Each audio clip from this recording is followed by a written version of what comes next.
हरे कृष्णा कृष्ण कृष्ण हरे हरे, हरे राम राम राम हरे हरे।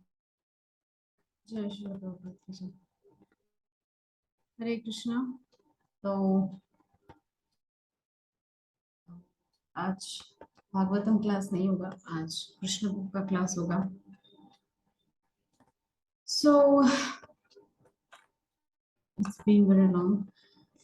कुछ रीजंस के कारण कृष्ण बुक का क्लास इतने दिनों से नहीं हो पा रहा था, because I was not able to record. मैं नहीं टाइम पा रही थी, बिकॉज कुछ एंगेजमेंट्स थे, कुछ व्यस्तताएं थी। बट बैक, तो हम लोग लास्ट सेशन में चर्चा किए थे। हमारा जो चैप्टर चल रहा है वो है 52nd चैप्टर, रण छोड़ श्री कृष्ण।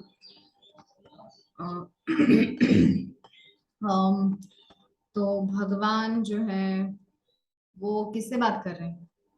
ब्राह्मण देवता से बात कर रहे हैं। कौन ब्राह्मण देवता? जो माता रुक्मिणी का पत्र लेकर के गए हैं द्वारिका में भगवान श्री कृष्ण के पास, द्वारिकाधीश के पास। और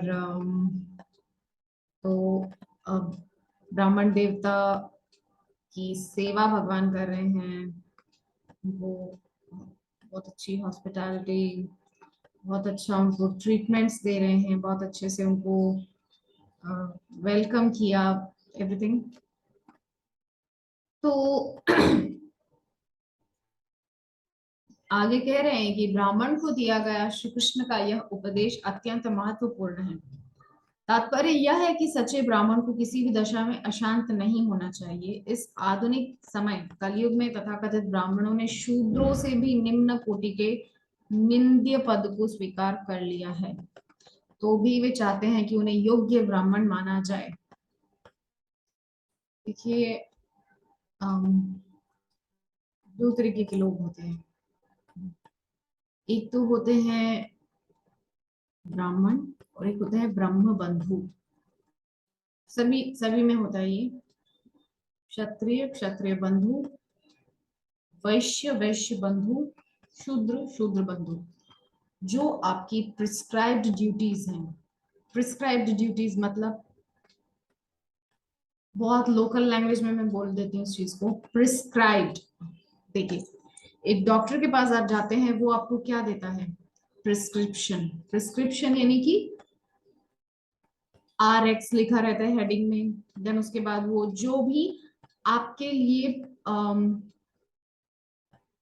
मतलब जो आपके लिए सही हो, जो आपके लिए बेनिफिशियल हो, ऐसी मेडिसिन आपको प्रिस्क्राइब करके वहां पर डॉक्टर देता है। ठीक, तो प्रिस्क्राइब्ड है तो वही हमको लेना है।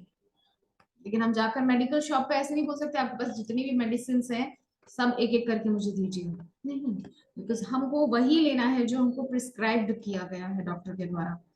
सिमिलरली हम सबको कृष्ण के द्वारा, या यूं कहें कि जो सिस्टम है सारा, पूरा प्रकृति का जो सिस्टम है, हम सबको इसमें कुछ ड्यूटीज प्रिस्क्राइब की गई है। हम जिस भी वर्ण में हम शरीर पाते हैं, तो हमको वर्ण के अकॉर्डिंग हमारी ड्यूटीज जो हैं प्रिस्क्राइब की जाती है, या यूं कहें हमको वो ड्यूटीज करनी ही होती हैं। भगवत गीता में भी भगवान इस चीज पर विशेष रूप से जोर दिए हैं, स्ट्रेस दे रहे हैं, बिकॉज यही वर्णाश्रम धर्म है।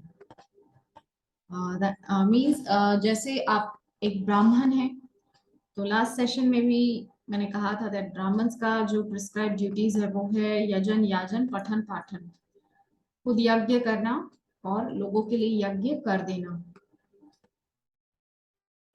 पठन पाठन, खुद वेद का अध्ययन करना और वेदों का अध्ययन करवाना। ठीक है, तो ये हो गया prescribe duties for Brahmins. Kshatriyas के लिए है डिफेंड करना, सिक्योरिटी देना समाज को, सोसाइटी को, आपने अपने आसपास के लोगों को, अपनी सिटी को, अपने देश को, इंटायर यूनिवर्स को अपनी तरफ से पूरा एक सिक्योर सिस्टम देना क्षत्रियों का काम है।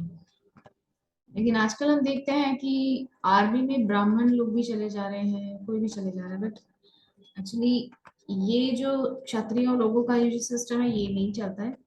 एक्चुअली जो क्षत्रिय लोगों का सिस्टम है वो ये है कि उन लोगों को सोसाइटी को मतलब सिक्योर करना है, अपनी तरफ से सिक्योरिटी देना है, ठीक है। देन वैश्यास के लिए काम है टू अर्न मनी, वो लोग बिजनेस कर सकते हैं, उन लोगों के लिए प्रिस्क्राइब ड्यूटी क्या है, बिजनेस कीजिए। ये जो अग्रवाल, माहेश्वरी, ये लोग जो होते हैं बिजनेस करने वाले ट्रेडर्स होते हैं, ये होते हैं वैश्यस। इन लोगों की प्रिस्क्राइब ड्यूटीज क्या है, बिजनेस करना। एट द सेम टाइम वो लोग फार्मिंग भी कर सकते हैं, खेती कर सकते हैं, और गौ पालन कर सकते हैं, और मतलब जो भी धनोपार्जन के जो माध्यम है, ज्यादा से ज्यादा धनोपार्जन करने की छूट वैश्य लोगों को मिली है, ठीक है। और जो फोर्थ ऑर्डर है वो है शूद्र। शूद्र लोग जो है वो सर्विस डिपार्टमेंट है। हम देखते हैं कि जो शूद्र हैं उन लोगों का काम है सोसाइटी को अपनी सर्विसेज देना, अपनी सेवाएं देना। कैसे? फॉर एग्जाम्पल जो स्वीपर्स होते हैं उन लोगों का काम है क्लीनिंग। अगर वो लोग नहीं होंगे तो हम लोगों को क्लीन नहीं दिखेगा, हमारे आसपास सब कुछ कचरे से भर चुका होगा, ठीक है। एंड उसके बाद अ, जो हमारे चप्पल वगैरह टूट जाता है तो उसको जो रिपेयर कर देता है, वो अगर वो नहीं होगा तो जो कंजूस लोग होते हैं वो तो टूटी हुई चप्पल को 50 बार जुड़वा जुड़वा कर पहनते हैं। ठीक।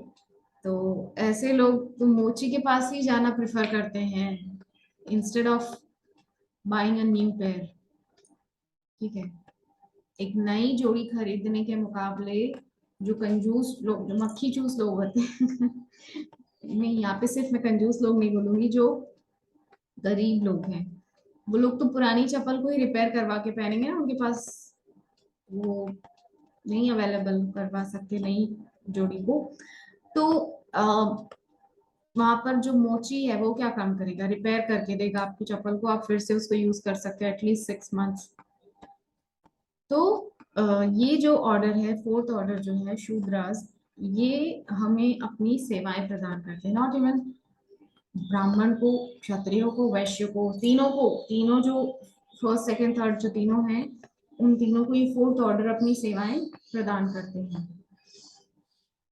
तो यहाँ पर मुझे एक प्रसंग याद आ रहा है। श्रील प्रभुपाद से एक बार उनके एक डिसाइपल ने पूछा था, श्रील प्रभुपाद आपने कहा है कि हमारा जो गौड़ीय संप्रदाय है इसका मिशन एक्चुअली है वैधि भक्ति से रागानुगा की तरफ जाना, बट वी हम सबको फाइनली रागानुगा की तरफ ही जाना है, रागात्मिका की तरफ ही जाना है। तो क्या हम लोग जो मतलब ये वृंदावन में जो लोग हैं राधे राधे कहना और ये सब, ये तो रागात्मिका में क्या इन लोगों को।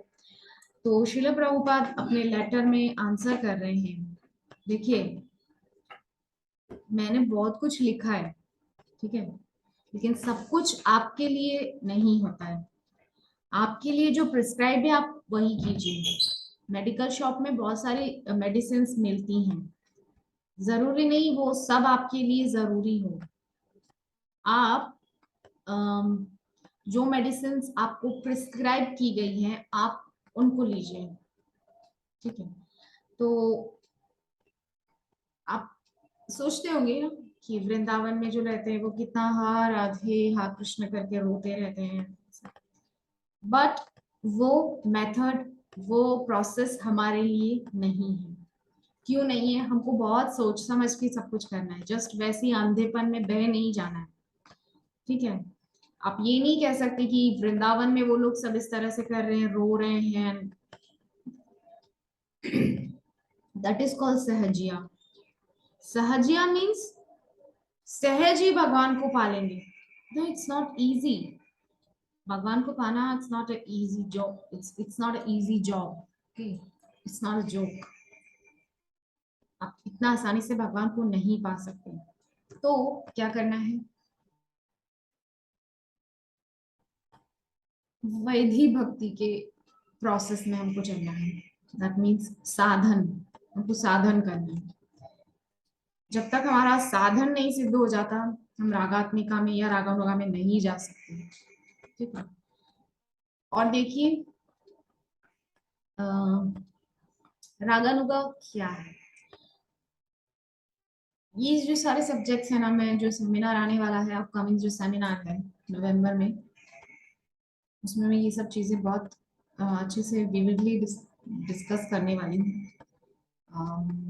देखिए ऐसा है कि अगर आप सोच रहे हो कि आप गोपी भाव में रहना चाहते हो, जैसे कि वृंदावन के लोग रहते हैं ऑल द टाइम, वो लोग रोते रहते हैं और राधा कुंड पे बैठ करके, ये नहीं करना है हमको। क्यों नहीं करना है? क्योंकि अ, गोपी भाव क्या है, एक्चुअली क्या है गोपी भाव, बहुत बड़ा मतलब बखेड़ा खड़ा हुआ है। ये सब्जेक्ट मैं डेफिनेटली डिस्कस करने वाली हूँ जो अगला सेमिनार होने वाला है उसमें, कि ये गोपी भाव है क्या। इतना जो मतलब बवाल मचा हुआ है, गोपी भाव गोपी भाव। सो असल में गोपी भाव है क्या? तो हम लोग इसको एक्चुअल वे में समझेंगे कि एक्चुअली गोपी भाव क्या है। क्या हम जिस तरह से गोपी भाव को ले रहे हैं वो गोपी भाव है? असल में गोपी भाव है क्या? तो ये जो गोपी भाव है, इसको हम डिस्कस करने वाले हैं नेक्स्ट जो सेमिनार होने वाला है, 2 नवंबर से स्टार्ट होगा। होपफुली हाँ, 5 दिन का सेमिनार होगा और 1 घंटा प्रतिदिन, 1 से 1.5 घंटा विल ट्राई कि हो जाए। तो जो बात हम कर रहे थे वो ये है कि प्रिस्क्राइब्ड ड्यूटीज। ठीक है, आपके लिए प्रिस्क्राइब नहीं किया है आचार्यों ने कलयुग के जीवों के लिए कि आप गोपी भाव में चले जाओ डायरेक्टली जंप करके। देखिए वो सबसे लास्ट स्टेज है माधुर्य, और आप डायरेक्ट माधुर्य में जंप कर रहे हो, तो ये तो अनफेयर है। कहीं भी ये प्रोसेस ही नहीं है। आपको ग्रेजुअली चलना है, नीचे से ऊपर उठना है, आपको डायरेक्ट ऊपर नहीं जाना है, क्योंकि डायरेक्ट आप जंप मारोगे तो आप गिरोगे, डेफिनेटली गिरोगे।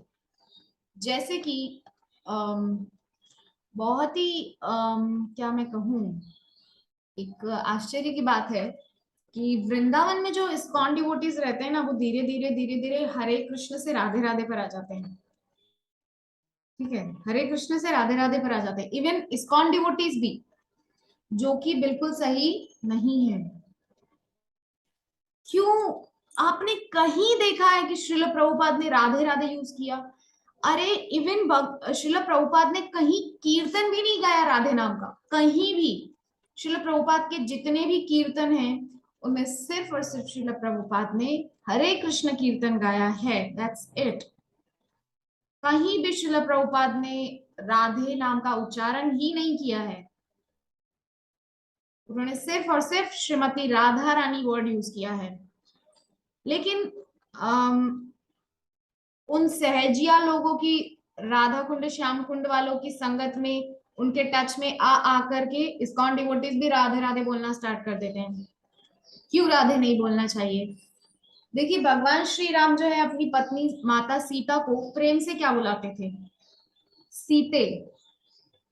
ओके, उसी तरह से भगवान श्री कृष्ण जब श्रीमती राधा रानी पर अत्यंत प्रसन्न होते हैं, बहुत प्रेम उनके अंदर उमड़ता है, तब वो श्रीमती राधा रानी को राधे कहते हैं। देखिए राधे बोलने का अधिकार इवन जो गोपियां हैं, जो अष्ट सखी हैं, उनको भी नहीं है अधिकार, वो भी राधा रानी बोलती हैं। ठीक है, राधे वर्ड तो अष्ट सखियां भी नहीं यूज कर रही श्रीमती राधा रानी के लिए।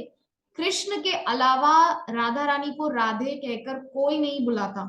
तो राधे राधे आप बोल रहे हो, लेकिन आप ये श्रीमती राधा रानी का अपमान कर रहे हो। ठीक है, तो जो लोग सुन रहे हैं या जो इस रिकॉर्डिंग को बाद में सुनने वाले हैं, तो उनसे मेरा एक हम्बल रिक्वेस्ट है कि अगर आप ऐसे किसी प्रचलन को फॉलो करना स्टार्ट कर दिए हो तो बंद कीजिए तुरंत। किसी आचार्य ने नहीं कहा राधे राधे बोलने के लिए, किसी आचार्य ने भी। आपने कभी कहीं सुना है कि महाप्रभु राधे वर्ड यूज क्यों? कभी नहीं किए। महाप्रभु ने, श्रीमन महाप्रभु हरे कृष्ण छोड़कर कुछ बोलते ही नहीं थे। उन्होंने क्या कहा है? जारे दाखो तारे कहो कृष्ण उपदेश, राधे उपदेश नहीं कहा उन्होंने। जारे दाखो तारे कहो कृष्ण उपदेश, अमर आज्ञा गुरु हो या तारो यही देश। कृष्ण नाम का प्रचार करना है, राधे नाम का प्रचार करने का तो चल ही नहीं रहा है। कहाँ से ले आए लोग ये राधे राधे का सिस्टम? तो ये सब सब्जेक्ट्स पे मैं बहुत खुल के बोलने वाली हूँ, बिना डरे, बिकॉज मैं देख रही हूँ। और मैं जिनको फॉलो करती हूँ प्रभु जी, वो बहुत बिंदास ऐसे चीज, ऐसे मैटर्स पे बोलते हैं कि वृंदावन के इस्कॉन डिवोटीज जो हैं वो पूरा सहजिया बन गए हैं। अपसंप्रदाय होता है सहजिया, जिसका वो भक्ति विनोद ठाकुर ने खुल के विरोध किया था। तो देखिए विडंबना क्या है। भक्ति विनोद ठाकुर सहजिया से मतलब हाँ, मतलब यही है कि सहजियास को उन्होंने या यूं कहे कि डिस्टिंग्विश किया था, दोनों को अलग अलग किया था ताकि लोग समझ सकें। लेकिन अभी इस्कॉन डिवोटीज जाकर के सहजिया बन जा रहे हैं। तो बहुत ही विकट परिस्थिति है। तो हमको समझना चाहिए हमारे लिए क्या उचित है क्या नहीं। यही सब्जेक्ट यहाँ पर मैंने उठाया था, प्रिस्क्राइब्ड ड्यूटीज। जो आपके लिए दिशा निर्देश दिए गए हैं, जो आपको क्या बोलते हैं प्रिस्क्रिप्शन को, जो डॉक्टर जो प्रिस्क्रिप्शन देते हैं उसको हिंदी में क्या बोलते हैं माता जी? आप तो हॉस्पिटल में ही काम करते हैं। हरे कृष्णा विभा माता जी, जो प्रिस्क्रिप्शन होता है उसको हिंदी में क्या बोलते हैं? जो डॉक्टर जो प्रिस्क्रिप्शन देते हैं उसको हिंदी में क्या बोलते हैं? एक बार बताइए।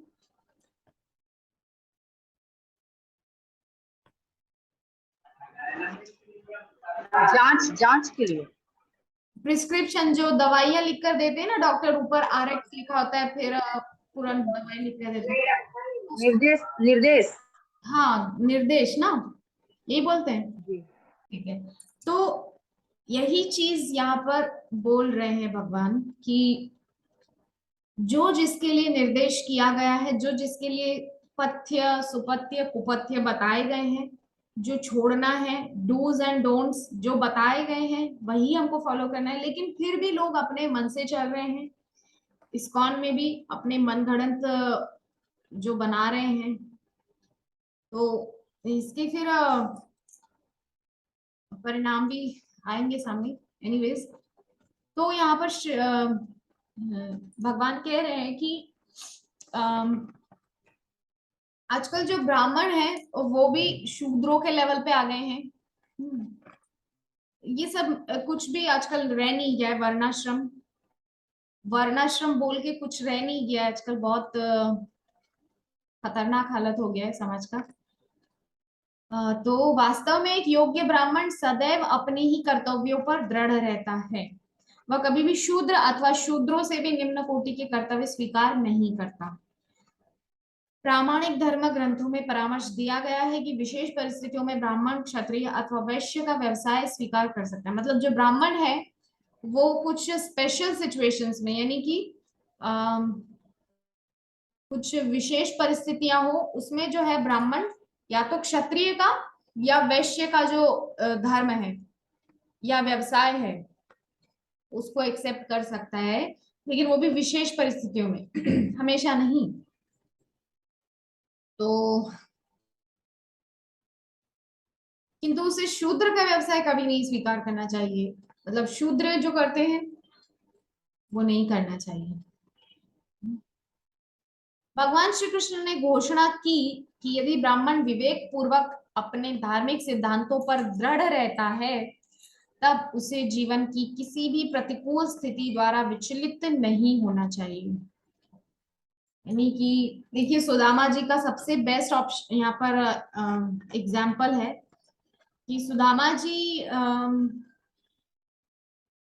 अपनी जो मतलब ब्राह्मणत्व है उसको बनाकर चले, उन्होंने कभी भी ब्राह्मणत्व छोड़ा नहीं। जैसे उनका एक मित्र आया था उनके पास एक प्रपोजल लेकर के, एक प्रस्ताव लेकर के कि एक राजा है, उनके दरबार में यदि यदि आप भाट चारण बन के उनके गुणगान गाओगे कि राजा जी आप तो वैसे, आप तो ऐसे, आप तो बड़े महान, भले ही वो राजा कुछ भी किसी भी फालतू तरीके का राजा हो, कुछ भी उसमें किसी भी कर्म का ना हो, फिर भी उस राजा को प्रेज करो, उस राजा को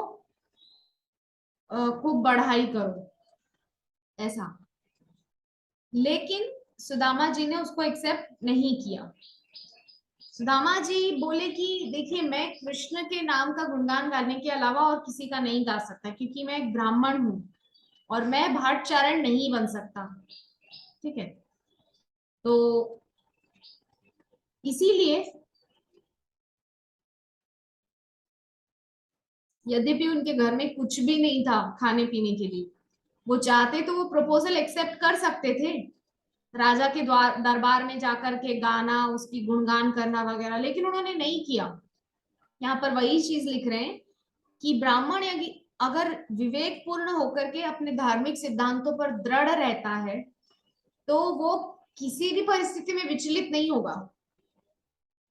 कितना बुरा समय देखा है, मतलब सुदामा जी ने, घर में एक चावल का दाना नहीं है, सारे बर्तन खाली पड़े हैं।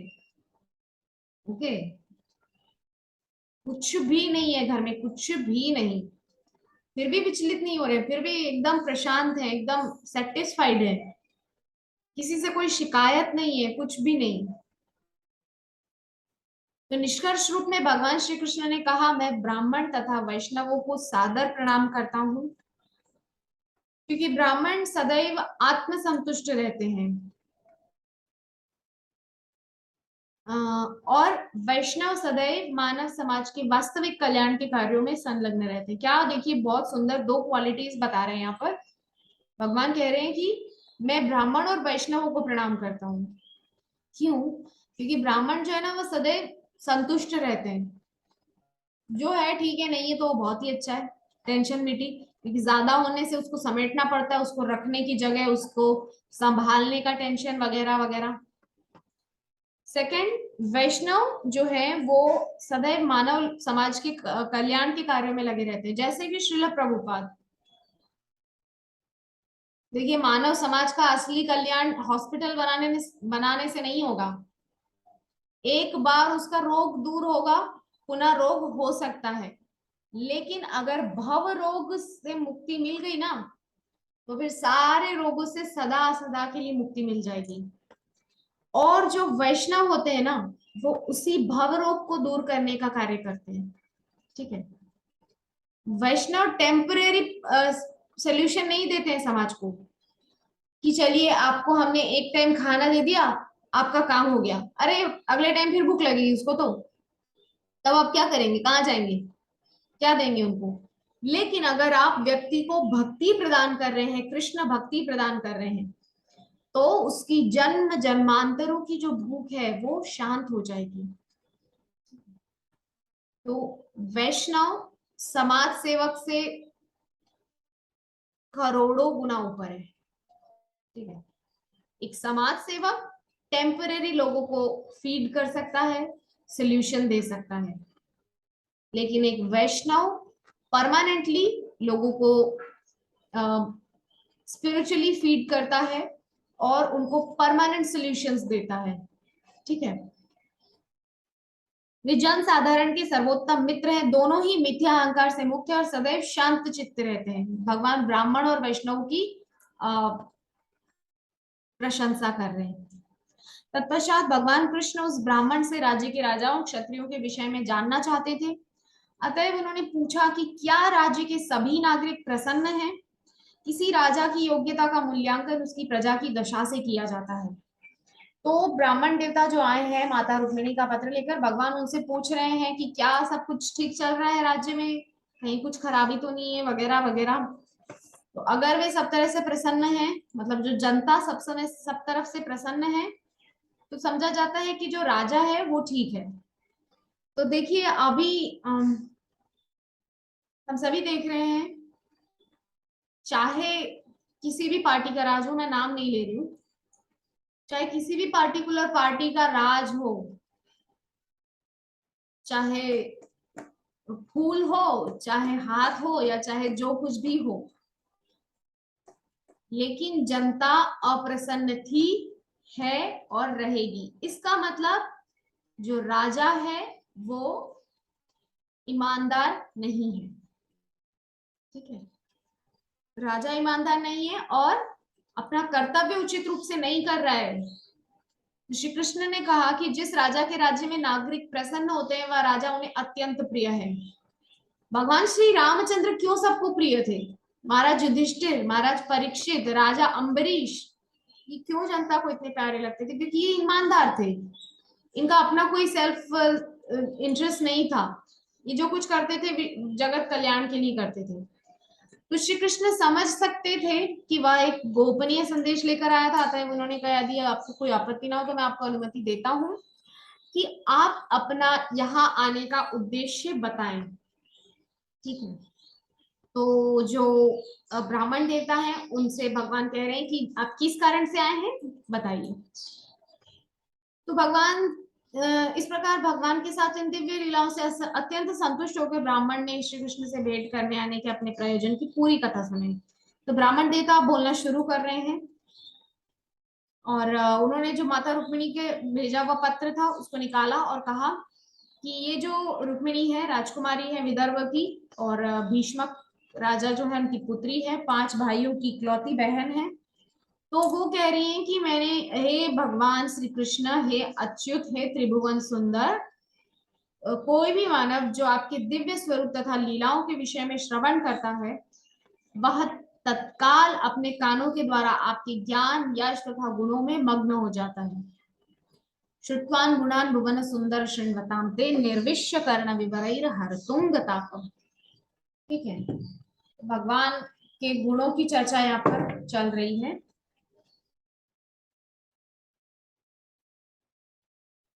तो भगवान जो है सर्वगुण संपन्न है। अब आगे क्या कह रहे हैं?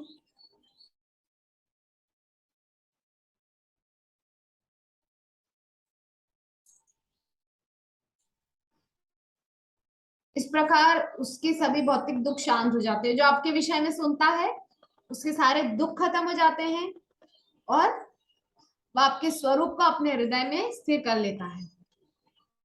आपके प्रति इस दिव्य प्रेम के माध्यम से वह अपने अंतःस्थल में सदैव आपके दिव्य गुणों के विषय में श्रवण करता है। ठीक है,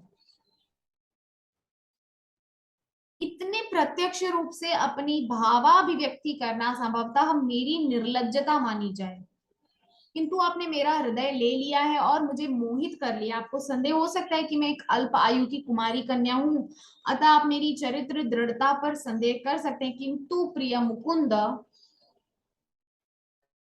आप नृसिंह हैं, आप मानवों में सर्वश्रेष्ठ। देखिए माता जो बोल रही है ना, इससे पता चल रहा है कि वो कोई साधारण लड़की नहीं है, हमारी तरह हाड़ मास का पुतला नहीं है।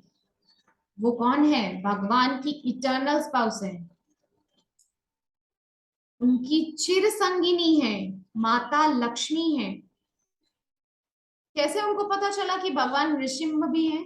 केशव धृता नर हरि रूपा जय जगदीश हरे, कैसे पता चल रहा है माता रुक्मिणी को? इसका मतलब वो कोई साधारण स्त्री नहीं है। जो कि भगवान के मर्म को जानती है कि यही पहले सिंह बन के आए, वामन, वराह, परशुराम, श्री राम, मत्स्य, कूर्म, सब कुछ यही तो है। जानती है माता रुक्मिणी, अबोध नहीं है। ठीक है, भगवान की भार्या कोई आपकी मेरी तरह कोई साधारण ना हो ही नहीं सकता। तो घर से बाहर न गई हुई कोई कन्या अथवा सर्वोच्च पवित्रता वाली कोई भी स्त्री आपसे विवाह करने की कामना करेगी। माता रुक्मिणी अपनी मन की जो भी इच्छाएं हैं वो भगवान के सामने रख रही हैं। कोई भी पवित्र नारी अथवा कन्या आपके अभूतपूर्व चरित्र, ज्ञान, ऐश्वर्य और पद पर मोहित होकर आपसे विवाह करना चाहेगी। मुझे ज्ञात है कि आप लक्ष्मीपति और अपने भक्तों के प्रति अत्यंत कृपालु हैं, तब मैंने आपकी नित्य दासी बनने का निश्चय किया है। माता रुक्मिणी अपने मन के सारे भाव भगवान के सामने रख दे रही हैं कि जो जो मेरी इच्छाएं हैं। प्रिय भगवान, मैं अपना जीवन आपके चरण कमलों में समर्पित करती हूँ। मैंने आपको अपने चयनित पति के रूप में स्वीकार किया है, अतः मैं आपसे विनती करती हूँ कि आप मुझे पत्नी रूप में स्वीकार करें। देखिए, माता रुक्मिणी एकदम कॉन्फिडेंटली बोल रही है, एकदम कॉन्फिडेंस के साथ। मैंने तो आपको हस्बैंड रूप में मान लिया, अब आपको मुझे वाइफ रूप में स्वीकार करना है। सॉरी, ये जो हस्बैंड वाइफ शब्द है यहाँ पे नहीं ठीक बैठता है। धर्म पत्नी, ठीक है, मैंने आपको धर्म पति के रूप में स्वीकार कर लिया है, अब आपको मुझे धर्म पत्नी के रूप में स्वीकार करना है। ठीक है, तो हे कमल नयन, आप परम शक्तिमान हैं।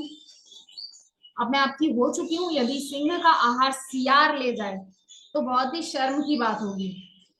मान लीजिए एक सियार खड़ा हुआ है और सिंह अपना शिकार लेकर आया और सियार सिंह के सामने से उसको उठा कर ले जाए तो बहुत शर्म की बात है। सिमिलरली आप है सिंह, मैं आपका शिकार हूं, और शिशुपाल आदि जो राजा हैं वो है सियार। ठीक है, तो अतएव मेरी आपसे प्रार्थना है कि इसके पूर्व शिशुपाल और उसके समान अन्य जो राजा हैं वो मुझे ले जाएं, आप तत्काल मेरा भार स्वीकार करें।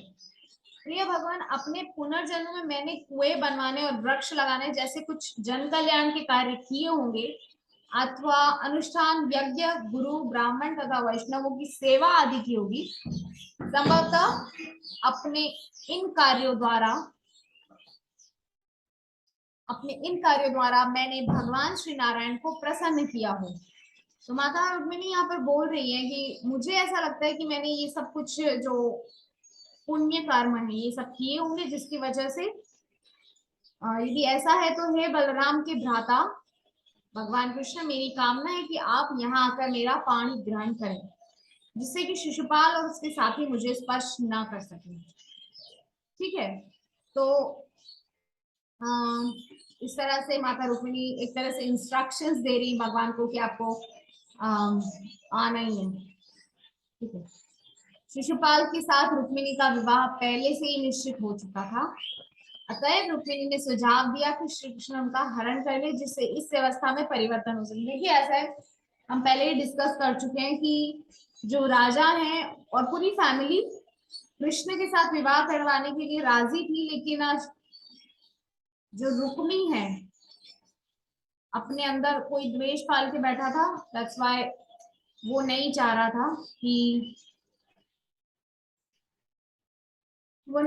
था कि जो मेरी बहन है वो कृष्ण की पत्नी बने। ठीक है, तो इस प्रकार का विवाह जिसमें कन्या का बलपूर्वक हरण किया जाता है राक्षस विवाह नाम से प्रसिद्ध है। और कलयुग में मोस्टली राक्षस विवाह हो रहे हैं, और वो राक्षसों की तरह ही लड़ते झगड़ते रहते हैं और राक्षसों की तरह ही अलग हो जाते हैं। ठीक है, बिकॉज यही प्रचलन है आजकल का, राक्षस विवाह। बट अगर जीवन में कृष्ण भक्ति है तो हमारा अटेंशन शिफ्ट हो जाता है, हमारा जो फोकस है वो शिफ्ट हो जाता है। कैसे? इंटरेस्ट नहीं रहता। आप जितना ज्यादा स्क्रिप्चर्स को पढ़ोगे, भागवतम, भगवत गीता, चैतन्य चरितामृत और भी इसके अलावा जितने भी स्क्रिप्चर्स हैं, श्रील प्रभुपाद की बुक्स हैं, आप डिसइंटरेस्टेड हो जाओगे फैमिली लाइफ के प्रति। ठीक है, भले ही आप गृहस्थ में रहो फिर भी आपका इंटरेस्ट नहीं रहेगा, चाहे आपका कोई कितना ही प्रिय क्यों ना हो। ठीक है, और यही हमको चाहिए, अगर आप गृहस्थ में हो और किसी भी स्टेज में हो, बात सिर्फ और सिर्फ इंटरेस्ट की है। आपका इंटरेस्ट किस तरफ ज्यादा है। आप भले ही रह रहे हैं फैमिली के साथ में, लेकिन अगर आपके अंदर से इंटरेस्ट खत्म हो चुका है तो आप बहुत इजीली कृष्ण से अटैचमेंट बढ़ा सकते हैं। जैसे तपस्या करने के लिए कोई चला जाए लेकिन माँ कंदरा में बैठ करके भी उसको अपनी पत्नी का सौंदर्य याद आ रहा है, या बच्चों की हंसी किलकारी याद आ रही, ओ मेरे बच्चे गोद में आकर के खेलते थे, बड़ा अच्छा लगता था ना, चलो मैं वापस जाता हूँ, उनको कौन देखेगा। ठीक है, तो इस प्रकार की मेंटालिटी वाले लोग नहीं पीतेंगे। लेकिन जब आप निरंतर श्रील प्रभुपाद के ग्रंथों का अध्ययन करते हैं तो आपको एक माइंडसेट आ जाता है कि नहीं, ये जो मेरे सराउंडिंग हैं, जो मेरे दिख रहा है, ये सब मेरा नहीं है एक्चुअली, और जो मेरा है वो हम गुरु के माध्यम से जान जाते हैं। और आज मैं जो पढ़ रही थी श्रीमद् भागवतम चतुर्थ स्कंद 8वां या 9वां अध्याय है, ध्रुव जी का प्रसंग चल रहा है, तो उसमें बोल रहे हैं कि स्पिरिचुअल मास्टर की जो है अवमानना नहीं होनी चाहिए। गुरुदेव जो बोल रहे हैं उसको मान के आप चलिए एक बार, क्योंकि श्रील प्रभुपाद जो ये इस्कॉन का साम्राज्य खड़ा किए है ना, ये गुरु आज्ञा का ही प्रतिफल है। ठीक है, गुरु अवज्ञा एक तरीके, एक नाम अपराध है, 10 नाम अपराधों में से एक, मुझे याद नहीं आ रहा चौथा या पांचवें या तीसरे नंबर का अपराध है गुरु अवज्ञा। ठीक है, जरूरी नहीं आपको गुरु महाराज हर बार अपने मुख से बोल करके आज्ञा दे, गुरु महाराज आंखों से भी बोलते हैं। ठीक है, और जब मेरा दीक्षा हो रहा था, जब गुरु महाराज मुझे हाथों में माला दे रहे थे ना, तो मैंने पर्सनली फील किया है, गुरु महाराज मेरी आंखों से आंखें मिला करके मुझे कुछ इंस्ट्रक्शन दे रहे थे।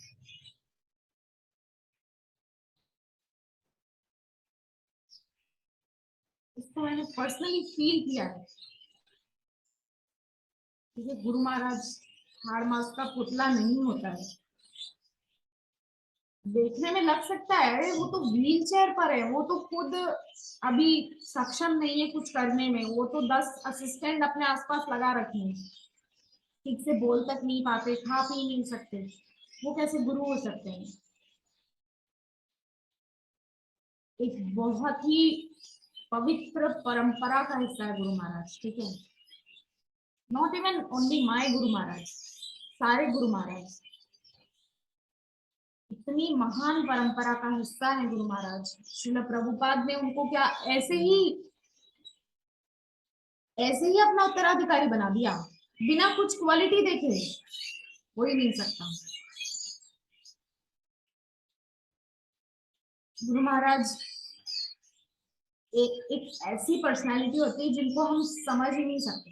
जैसे राधा होता है, राधा तत्व कोई नहीं डिफाइन कर सकता, जो राधे राधे बोलते हैं ना वृंदावन में, वो भी नहीं बता सकते कि असल में श्रीमती राधा रानी है क्या। सिमिलरली गुरु तत्व को हम अपनी इस जिह्वा से डिफाइन नहीं कर सकते कि गुरु महाराज आखिर है क्या।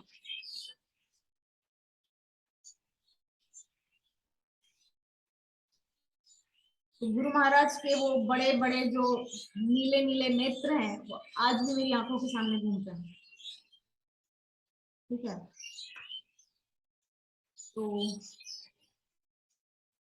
तो चतुर्थ स्कंद नवम अध्याय जो मैं स्टडी कर रही थी, शायद 23वां या 24वां श्लोक था, उसमें तात्पर्य में श्रील प्रभुपाद बोल रहे हैं कि जो गुरु अवज्ञा करते हैं ना, उनको कहीं स्थान नहीं मिलता।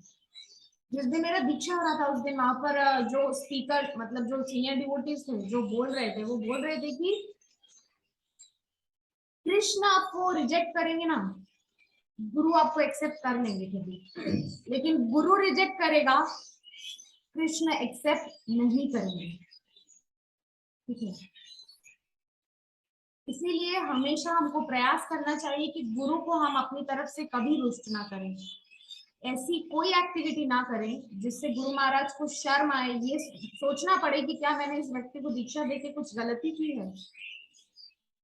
देखिए गुरु महाराज बहुत बड़ी रिस्पॉन्सिबिलिटी, गुरु महाराज कितना बड़ा काम कर रहे हैं, वो हमारे सारे पाप ले रहे हैं, तो क्या हम इतना नहीं कर सकते कि उनके इंस्ट्रक्शंस को हम थोड़ा सीरियसली लें।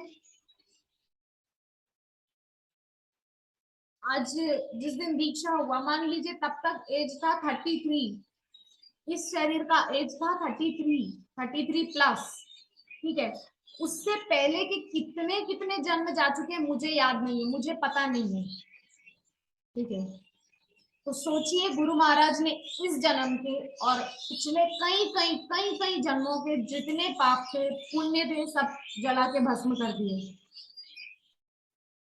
तो जब गुरु महाराज मेरे ऊपर इतना बड़ा अनुग्रह कर सकते हैं, तो क्या मैं ये लाइफ उनकी तरफ डेडिकेट नहीं कर सकती। श्रील प्रभुपाद का ये जो इस्कॉन मूवमेंट है ना, ये गुरु मुख पद्म वाक्य चित्ते ते कोरिया ऐक्य का सबसे सुंदर एग्जाम्पल है, सबसे सुंदर उदाहरण है। क्या कहा था भक्ति सिद्धांत सरस्वती ठाकुर ने, जाओ ना थोड़ा विदेश में प्रचार करो अंग्रेजी भाषा में, तुम नवयुवक हो, अंग्रेजी जानते हो, अंग्रेजी भाषा के माध्यम से प्रचार करो। सीरियसली नहीं बोला था भक्ति सिद्धांत सरस्वती ठाकुर ने कि तुम जाओ ही करो ही, उन्होंने सिर्फ एक इंस्ट्रक्शन दिया था कि तुम ये कर सकते हो, तुम नवयुवक हो, अंग्रेजी जानते हो। लेकिन श्रील प्रभुपाद ने उसको एज ए ऑर्डर लिया, और आज देखिए इस्कॉन का एक विशाल साम्राज्य खड़ा है हम सबके सामने। ये होता है गुरु आज्ञा मानने का प्रतिफल। ठीक है, इसीलिए हमको अपने गुरु महाराज को ये सोचने पे मजबूर नहीं करना है कि उन्होंने एक गलत व्यक्ति को अपने आश्रय में लिया है या एक गलत व्यक्ति को इस परंपरा से जोड़ा है। ठीक है, गुरु महाराज हमारी वजह से कभी लज्जित ना हो, हमको ऐसा कार्य करना है। गुरु महाराज को हमारी वजह से शर्मिंदगी ना झेलनी पड़े श्रील प्रभुपाद के सामने, पूरी गुरु परंपरा के सामने, श्री कृष्ण के सामने, ऐसा हमको कुछ नहीं करना। ठीक है, तो चर्चा चल रही थी कि रुक्मिणी जो है माता रुक्मिणी को सारी फैमिली कृष्ण से विवाह करवाने के लिए तैयार थी, लेकिन एकमात्र रुक्मिणी जो है उसने अड़ंगा डाल दिया और कहा कि नहीं मेरे मित्र शिशुपाल से विवाह होगा। ठीक है, सब राजी हो गए, लेकिन माता रुक्मिणी तो चाहती ही नहीं थी ना। तो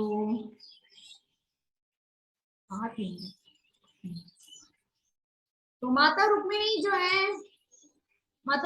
है वो पूरा अपना उन्होंने मन खोल करके रख दिया है भगवान के सामने, और राक्षस पद्धति से विवाह करने के लिए वो भगवान को इंस्पायर कर रही है, भगवान को इनवाइट कर रही है कि आइए हरण करके ले जाइए। तो भगवान को बोल रही है श्री कृष्ण को कि अज्ञात रूप से आइए हरण कर लीजिए, और तब इसके बाद शिशुपाल जरासंध इन सबसे युद्ध करिए। तो क्योंकि आपसे तो कोई जीत नहीं सकता ना, इसीलिए आप जीतेंगे ही मुझे पता है। तो रुक्मिणी जो है भगवान को अजित कह रही है। ठीक है, अजित नाम जो है भगवान का वेदों में वर्णित है। बहुत सुंदर एक भगवान का नाम है अजित, जिनको कोई नहीं जीत सकता। लेकिन ये कभी कभी हार जाते हैं। किनसे? भीष्म पितामह जैसे भक्तों से। आने वाला है अभी हमारा सेमिनार, उसमें हम बड़ा सुंदर वर्णन सुनेंगे कि कैसे भीष्म पितामह ने मजबूर कर दिया कृष्ण को रथांग पाणी बनने पर, रथ का पहिया उठाने पर मजबूर कर दिया। ऐसे भक्तों के सामने उनको हारने में भी अच्छा लगता है। जैसे कि हम देखते हैं पिता होते हैं, पिता पुत्र भागम भागी खेल रहे थे, दौड़ क्या बोलते हैं, पकड़ा पकड़ी खेल रहे होते हैं। यद्यपि पिता तेज दौड़ सकता है बच्चे से, लेकिन वो इतना धीमे धीमे दौड़ता है ना, बच्चे को ऐसा लगता है कि नहीं मैं जीत जाऊं, और पिताजी हार जाते हैं, लो मैं तो हार गया। तो वैसा है भगवान का इंटेंशन, अपने भक्तों के साथ में वो पिता के जैसे होते हैं। ठीक है, तुम जीत जाओ, बस तुम्हारी जीत में ही तो मेरी जीत है। देखो लोग क्या कहेंगे, देखो भगवान ने अपने भक्त को जितवा दिया, भगवान कितने महान है। जीत तो भगवान की हो रही ना अल्टीमेटली, तो इसीलिए भक्तों की जीत अल्टीमेटली भगवान की जीत है। ये जो प्रसंग आने वाला है, मैं बहुत एक्साइटेड हूँ। वन ऑफ माय फेवरेट स्तुति, बहुत ही सुंदर स्तुति है, श्री भीष्मदेव के द्वारा की गई है। और भी बहुत सारे पॉइंट्स हम उसमें जोड़ेंगे। होपफुली 1 या 1.5 घंटे का सेमिनार होगा, या 2 घंटे का भी हो सकता है, मैं अभी टाइम लिमिट नहीं दी हूँ वहां पर। तो ये जो है, इसी प्रकार से माता रुक्मिणी भगवान को बोल रही है कि आपको जो है आना है और कूटनीतिक विधि से अपना उद्देश्य प्राप्त करना है, वगैरह वगैरह। तो राजा की पुत्री होने के कारण रुक्मिणी ने भी कूटनीति से कार्य लेते हुए अनावश्यक और अवांछनीय वध को टालने की रीति का सुझाव दिया। तो आज के सत्र को यही विश्राम देंगे। वैसे चैप्टर पूरा हो जाएगा, 1 पेज और बचा। माता जी कुछ क्वेश्चन भी है क्या आपका? नहीं है क्वेश्चन, तो हम इस चैप्टर को आज यही फिनिश कर देते, क्योंकि बहुत दिन से चल रहा है। तो मैं जाऊंगी कुल देवी का पूजन करने, आपको आना है। देखिए पूरी प्लानिंग माता रुक्मिणी खुद बना के दे रही है। मैं जाऊंगी कुल देवी का पूजन करने, आपको आना है, फलाना ढिमका, ये सब भगवान कुछ नहीं कर रहे हैं, जस्ट भगवान एग्जीक्यूट करेंगे प्लानिंग के अकॉर्डिंग। तो अपने संबंधियों के अनावश्यक वध को टालने के लिए रुक्मिणी ने सुझाव दिया कि महल से मंदिर जाते हुए अथवा घर वापस लौटते हुए उनका हरण करना है, ये सबसे इजी होगा श्री कृष्ण के लिए। तो रुक्मिणी और भी बोल रही आगे कि विवाह के लिए वो इतनी ज्यादा एक्साइटेड है, अधीर है, कि शिशुपाल से होने वाला था लेकिन वो नहीं चाहती उनसे। भगवान को क्या क्या बोल रही है, देखिए कि आपसे महान कोई नहीं है, शिव भी नहीं है, जो कि देवताओं में श्रेष्ठ हैं, फिर भी भगवान श्री विष्णु के चरण कमलों से निकलने वाले शुद्धिकारक गंगा जल को, तो देखिए भगवान के चरणों के जल को वो शिव जी सिर पर धारण करते हैं। दैट मीन्स शिव भी कृष्ण से महान नहीं है। जो लोग शिव की उपासना करते हैं वो इस पॉइंट पर थोड़ा ध्यान देकर सुने, ठीक है। तो शिव जी तमोगुण के अधिष्ठाता हैं, तो इस प्रकार वे उपवास तथा शरीर सुख का त्याग जैसे कठोर आत्म संयम तथा तपस्या के पालन के लिए अपना जीवन समर्पित कर देना चाहती थी। तो श्री कृष्ण का अनुग्रह यदि प्राप्त नहीं होगा तो वे ये नहीं कर पाएंगी। भगवत गीता में कह रहे हैं कि शुद्ध भक्त दृढ़ निश्चय के साथ भगवान की भक्ति करते हैं।